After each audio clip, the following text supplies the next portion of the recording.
And this is Psychology of Improvising.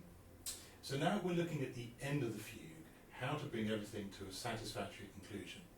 And I confess, in my experience, this is actually the most difficult thing to do, because the opening, in a sense, is okay, it's a challenge, but it's clear in a way what the task is. You need to bring in the subject and the answer, the subject and the answer. And in between those entrances of the theme, you can expand or make it title or whatever you want to do. But it's clear in a way what it is that is going on. In the middle, it's much more free. There's an element of fantasy. We can follow, in a way, what's possible with our knowledge, our practice, and see where the modulations go. Hopefully to relevant keys or closely related keys. I'm looking at the subdominant, the key of the fourth, or the relative major or minor. But from that point, it's also a question of timing. How and when do we bring things back to the tonic key? And I'll tell you now that it doesn't always happen, and very often the fugue ends up in a related key, but not quite the tonic.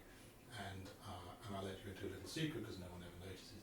But it's always nice and kind of satisfying to feel, okay, I've done everything in a kind of correct way. So let's look again at the theme that we were using. This is the theme of Dasala.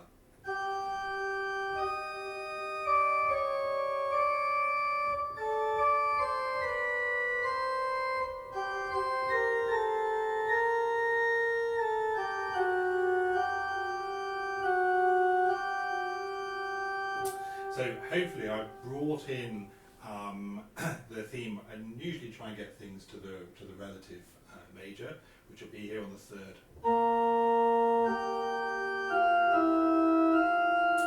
And I've made lots of passages using this bit of the theme.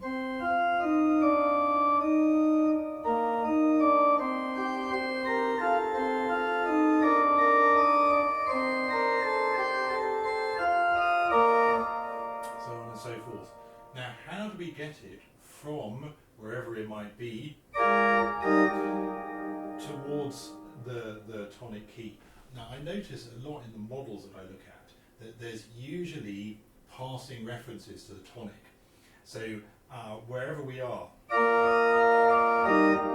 we have to think, what are the distinctive features of the tonic key? This is G minor, the kind of modal twist. Now we're looking to have B flat, F sharp, B flat and E flat, and possibly an F sharp in there.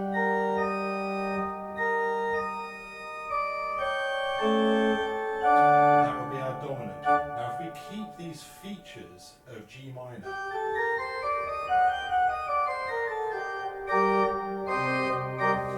in our minds, the B flat, the E flat, we don't want to, the big danger actually at this stage is confusing the tonic key, G minor, with the subdominant, which has a strong gravitational pull. But C minor has the extra A flat. So if we want things to be in G minor and not C, we need to make sure that we have an A natural in there.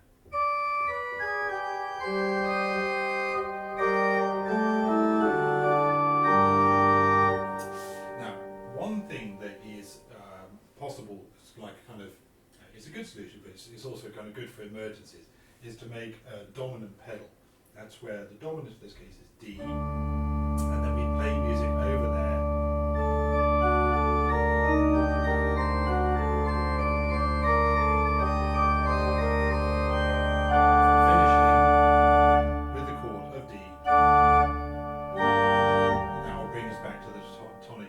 One thing we can do.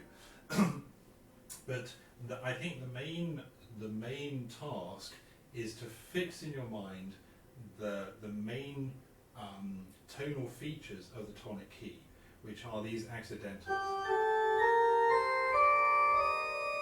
So for example, if we're in the relative major, that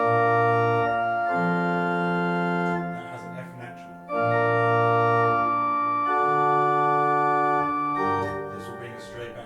Introduce the F sharp, it will bring us straight back into G minor. But then it's like I said, it's a question of timing. Now, what one does for the end of the fugue is very much up to you, but there are certain possibilities. One is to make a strong statement of the theme in the tonic key. This lets everyone know we've arrived back. It could be, for example, in unison. Now,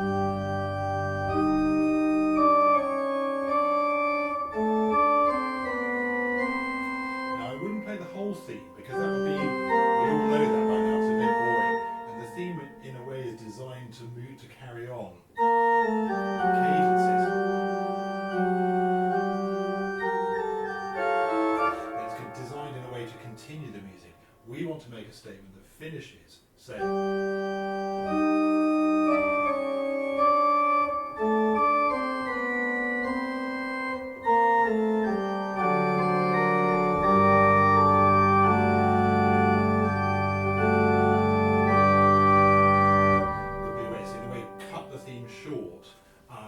sure that the theme is brought to a finish before it gets going again. Another way is to stop and make like a fantasy. This could happen again on our dominant pedal. So we're in D.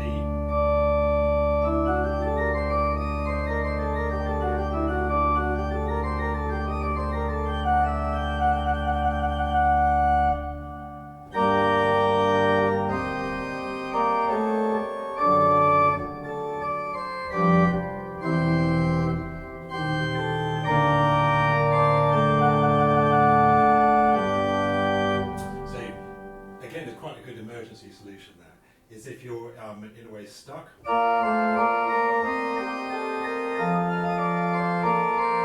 your developmental material.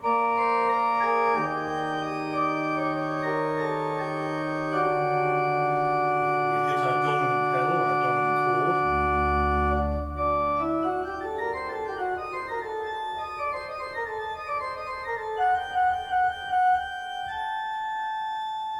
And a strong statement of the theme.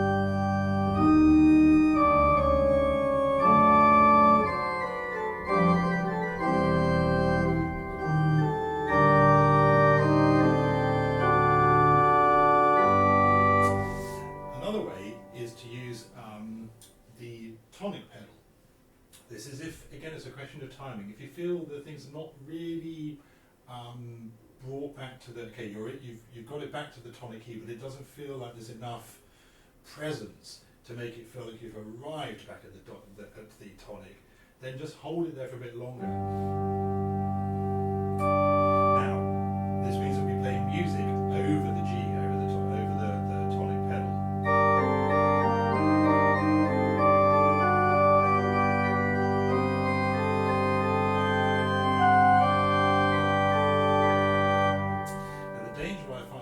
Pedals is if the music in a way comes too much out, comes too far away from that tonic feeling, and then you're in a way forced to move the pedal note.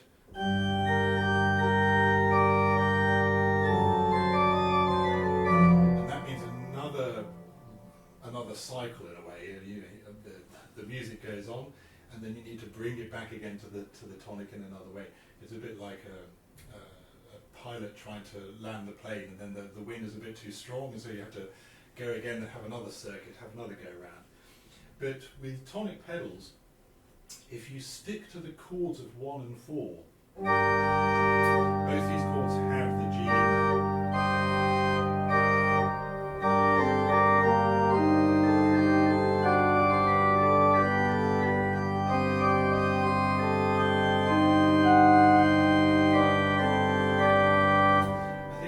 Good to avoid the chord of the dominant once you're on a tonic pedal, because the chord of the dominant doesn't have a G in it. It's really against. It's quite a clash. It can be. I mean, everything is possible. But what we could do at this point is take a bit of the theme and then bring that.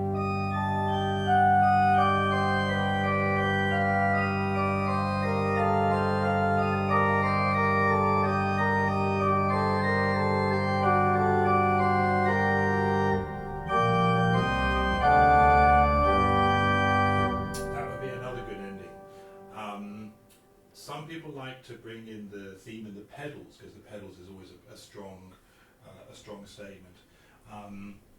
That would be.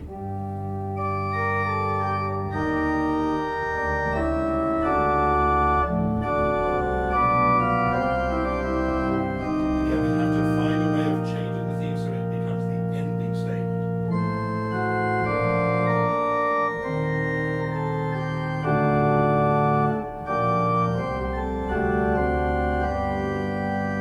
So I think avoid a complete statement of a long theme at the end.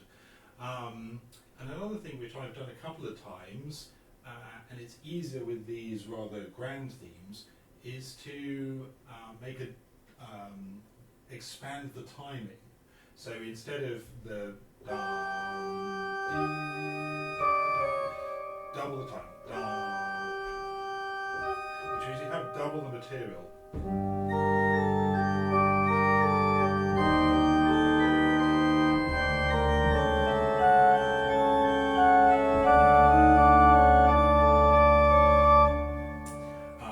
And that can be quite a grand thing as well, which is nice.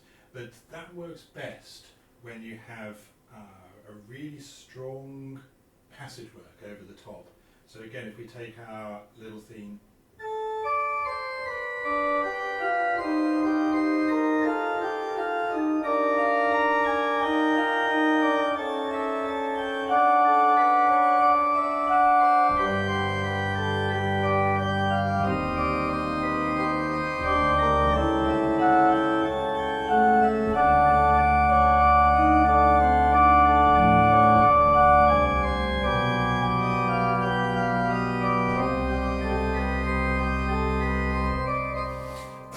but this would be part of quite a long fugue. So if you find that you're, as very often happens here, you're in church, the priest is processing in, you need to bring things to a close quite quickly. The dominant and tonic pedals are stopping for a bit of fantasy, crashing it down onto a dominant or tonic pedal with a shorter statement of the theme normally does the trick, and we can get to the end of our fugue in time.